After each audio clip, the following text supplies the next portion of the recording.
আলাইকুম রহমতুল্লাহ। এক বোনের অত্যন্ত মিনতি, তার দুই বিবাহ হয়েছে। আগের স্বামী মারা গিয়েছেন, এখন যার সাথে বিবাহ হয়েছেন হাদিস অনুযায়ী যে তাহলে আমি কার সাথে জান্নাতে থাকব? যদি আমার স্বামী আগের জন ইন্তেকাল করেছেন, আমি পরে বিবাহ বসেছি, এখন যদি তারা উভয়ই নেককার হয় তাহলে আমি কার সাথে জান্নাতে থাকব? এই একটি প্রশ্ন। তো আমি শুরুতেই বলবো যে এটির দুটি দিক রয়েছে। যে উলামায়ে কেরাম মোটা দাগে বলছেন, সর্বশেষ যার সাথে বিবাহ হয়েছে সেই স্বামী যদি নেককার হয় তাহলে তার সাথেই তার হাসর নসর জান্নাত হবে।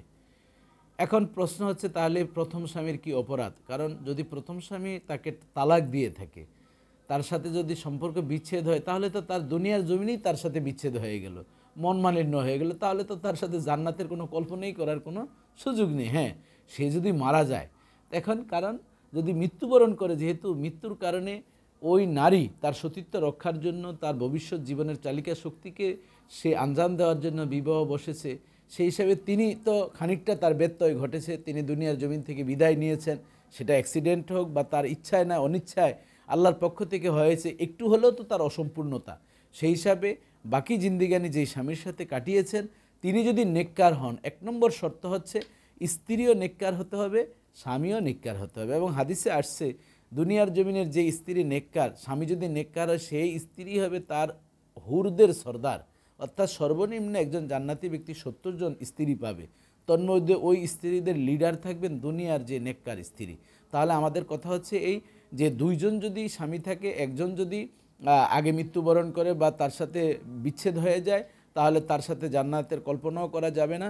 আর যদি তিনি স্বাভাবিক মৃত্যু হয় কিন্তু পরবর্তী আরেকজন স্বামী গ্রহণ করে থাকেন, পরবর্তী যেই স্বামী তার সাথেই হবে যার প্রতি তার সন্তুষ্ট ছিল।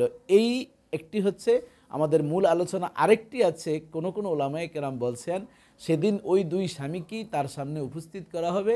সে অর্থাৎ স্ত্রী যাকে পছন্দ করবেন সেই দুই স্বামী যদি নেককার হয়, তাহলে স্ত্রী যাকে অগ্রাধিকার দিবেন তার সাথেই তার জান্নাত হবে। আল্লাহ তাআলা আমাদেরকে এই বিষয়গুলো বুঝে এই ছোটোখাটো বিষয় নিয়ে দ্বন্দ্ব করে আমাদের সময় কাটানোর প্রয়োজন নেই, বরং ফাস্তাবিকুল খায়রাত, কল্যাণের কাজে, ভালো কাজে আমরা যাতে প্রতিযোগিতা করতে পারি। আল্লাহ আপনাদের সকলকে ভালো রাখুন। সুস্থতা কামনা করে বিদায় নিচ্ছি। আসসালামু আলাইকুম ওয়া রাহমাতুল্লাহ।